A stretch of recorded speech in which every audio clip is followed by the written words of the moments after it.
कभी कभी कुछ चीज़ें जो हमारे लिए बिल्कुल आम और बेकार सी होती हैं, दूसरे लोगों के लिए वही जान से ज़्यादा अजीज होती हैं। ऐसे ही एक चीज़ का अंदाज़ा मुझे उस वक्त हुआ जब मैं खुद सऊदी अरब गई और अरबी औरतें जो करती हैं उसे अपनी आंखों से देखा। मेरे तो होश उड़ गए। मेरा नाम हिना है।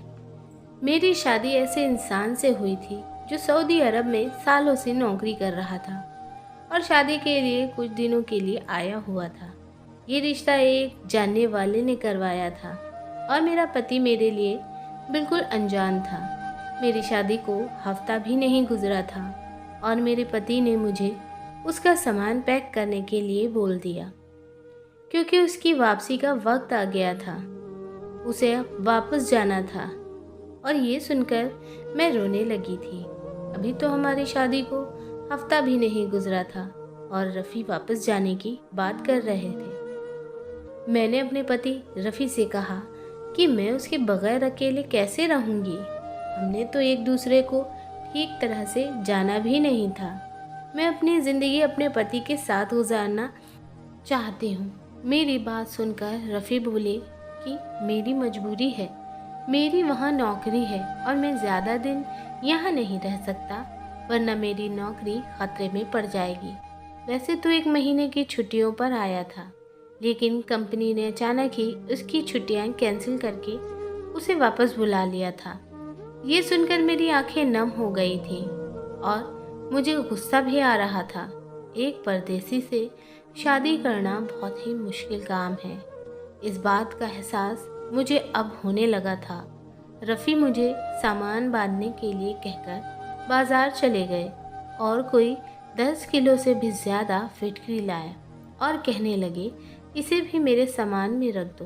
इतनी सारी फिटकरी देखकर मैं हैरान हो गई और मैंने कहा कि आप वहाँ जाकर इसका क्या करेंगे? ये तो बहुत सारी है। इससे तो आपका सामान का वज़न भी बढ़ जाएगा और ऊपर से पैसे भी भरने पड़ेंगे। क्या वहाँ भी हमारे इलाके की तरह पानी गंदा आता है? मैंने अपनी समझ के हिसाब से बात की थी क्योंकि मेरी अम्मी हमेशा ही पानी के कूलर में फिटकरी डाला करती थी और पानी बिल्कुल साफ़ हो जाया करता था। मेरी बात सुनकर रफ़ी हंस पड़े और कहने लगे कि तुम्हारे इलाकों में पानी साफ़ करने के लिए इस्तेमाल किया जाता है, पर वहाँ तो एकदम पानी साफ़ आता है। वहाँ के लोग इससे क्या करते हैं ये तो मुझे नहीं मालूम, लेकिन मुझे मालूम है कि वहाँ इसकी बहुत अहमियत है। मैं जब वापस जाता हूँ तो फिटकरी ज़रूर लेकर जाता हूँ। रफ़ी की बात सुनकर मैं हैरान रह गई थी। यहाँ तो हर दुकान पर ही फिटकरी आम तौर पर मिल जाती है, लेकिन उस वक्त मेरा मतलब फिटकरी नहीं बल्कि रफ़ी की जुदाई थी। मैंने उनके सामान में फिटकरी रख दी थी। मैंने रोते हुए उससे कहा जितनी जल्दी मुमकिन हो मुझे भी अपने पास बुला ले। मेरे आंसू रुकने का नाम नहीं ले रहे थे और अभी इतनी जल्दी जुदाई का वक्त भी आ गया था। पति के बगैर ससुराल में रहने का सोचकर मुझे परेशानी हो रही थी। मुझे इस तरह रोता हुआ देखकर रफ़ी कहने लगे तुम ज़्यादा परेशान ना हो, वहाँ जाकर मैं तुम्हें बुलाने का इंतज़ाम कर लूँगा। मैं जानती थी ये सब झूठे बहाने हैं, मेरे पास और कोई रास्ता नहीं था। मेरी सास ने तो मेरे आंसुओं को भी ड्रामेबाजी करार कर दिया था कि मैं भी तो सालों से अपने बेटे की जुदाई बर्दाश्त कर रही हूँ। खैर रफ़ी मुझे छोड़कर चले गए थे, लेकिन जब भी उनका फ़ोन आता है उनकी माँ फ़ोन पर भी उनसे मेरी बेशुमार बुराई करती थी। और फिर उन्होंने मुझे एक दिन बताया कि वो मुझे अपने पास सऊदी अरब बुला रहे हैं। उन्होंने मुझे ये खबर देकर मुझे खुश कर दिया था। मैंने उनसे कहा कि क्या आपके लिए कुछ लेकर आना है? रफ़ी ने मुझे अपने साथ 15 किलो फिटकरी लाने को कहा। मैं हैरान हो गई कि अभी कुछ दिनों पहले ही तो लेकर गए थे। 15 किलो फिटकरी तो बहुत ज़्यादा होती है। मेरा सामान भी अच्छा खासा था और फिर से 15 किलो फिटकरी। पता नहीं इतनी सारी फिटकरी का सऊदी की औरतें करती क्या हैं। मेरे लिए इतना भारी सामान संभालना मुश्किल हो रहा था। सऊदी अरब अपने पति के पास पहुंच गई। एयरपोर्ट पर रफ़ी को देखकर मेरी खुशी की इंतहा न रही, मगर मेरे पति ने मुझसे पहला सवाल यही पूछा कि तुम फिटकरी लेकर आई हो। उनकी यह बात सुनकर मैंने खामोशी से फिटकरी निकालकर उन्हें दे दी, लेकिन ना जाने वो किसी और को दे आए थे। वापसी पर उनके पास काफ़ी ज़्यादा पैसे थे। वापस आकर मुझे फिटकरी के बारे में सवाल पूछने का मौका ही नहीं मिला और न ही याद रहा कि मैं फिटकरी लेकर आई थी।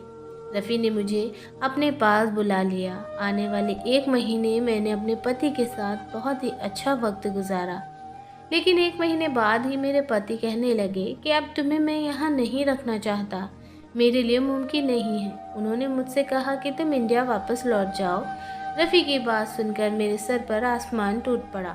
मैं तो अपने सब रिश्तेदारों को कहकर आ गई हूँ कि अब मैं हमेशा के लिए अपने पति के पास जा रही हूँ, लेकिन रवि के पास तो पैसे नहीं बच रहे थे। रफ़ी से कहा कि तुम्हारे बिना अकेले वहाँ ज़िंदगी नहीं गुजारी जाती, मैं यहाँ कोई काम कर लूँगी। मेरी बात सुनकर रफ़ी कहने लगे, तुम्हें भला क्या काम मिलेगा, तुम क्या नौकरी करोगी? मैं कर लूँगी, वापस नहीं जाऊँगी। रफ़ी को मेरी बात मजाक लगी, लेकिन मैंने इरादा कर लिया था कि मैं नौकरी करूँगी। फिर मैंने कुछ फ्लैट्स वालों के घर पर जाकर कुछ अमीर औरतों के घर में काम तलाश कर लिया। उस 1 महीने में मेरी काफ़ी लोगों से जान पहचान हो गई थी, क्योंकि हम जिस जगह रहते थे वहाँ पर काफ़ी सारे इंडियन रहते थे और उस वक्त मेरी जान पहचान मेरे काम आई थी।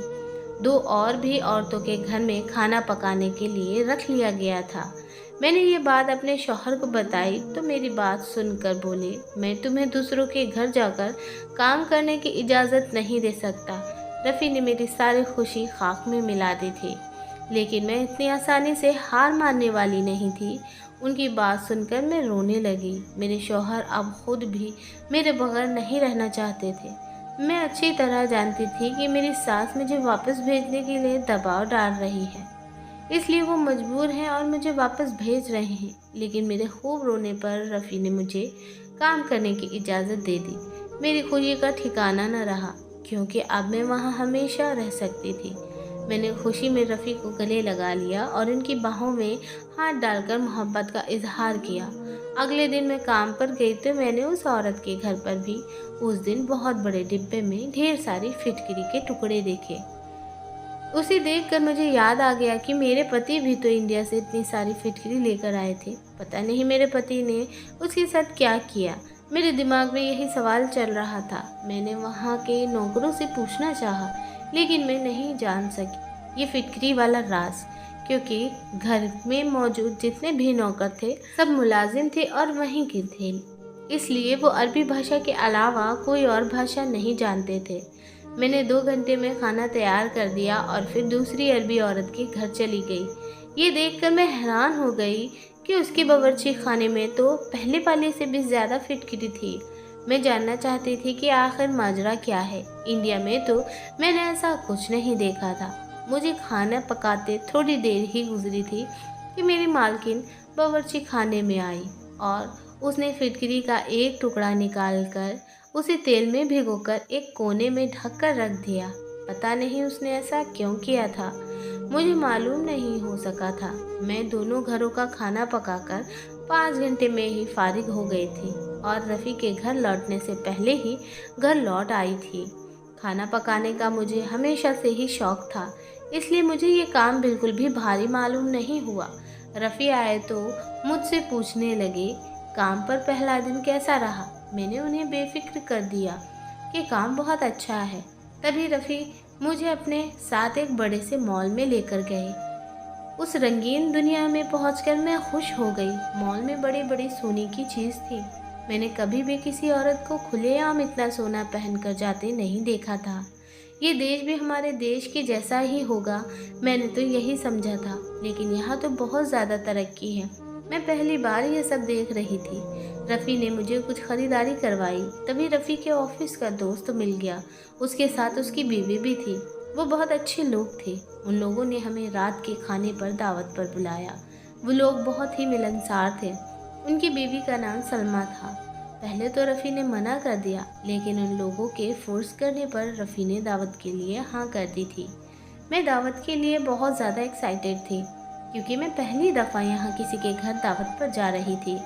अगले दिन रफ़ी ने कहा कि वो जल्दी काम पर से लौट आएंगे और फिर हम दावत के लिए जाएंगे। हम दोनों एक दूसरे के साथ उनके दोस्त के घर चले गए। उनके दोस्त और उनकी बीवी ने बहुत ही अच्छा वेलकम किया। उनका एक छोटा सा प्यारा सा बेटा भी था, जिसे देखते ही मुझे उस पर प्यार आ गया था। सलमा ने बहुत ही मज़ेदार खाना बनाया था। दावत बहुत ही अच्छी रही थी। तभी मैं भी सलमा के पीछे उनके बावर्ची खाने में मदद के लिए गई। उस वक्त मेरी नज़र कोने में रखी हुई फिटकरी पर गई। मेरे दिल में सवाल उठ गया। मैंने पूछा, सलमा, यहाँ के लोग फिटकरी क्यों रखते हैं घरों में, वो भी इतनी सारी?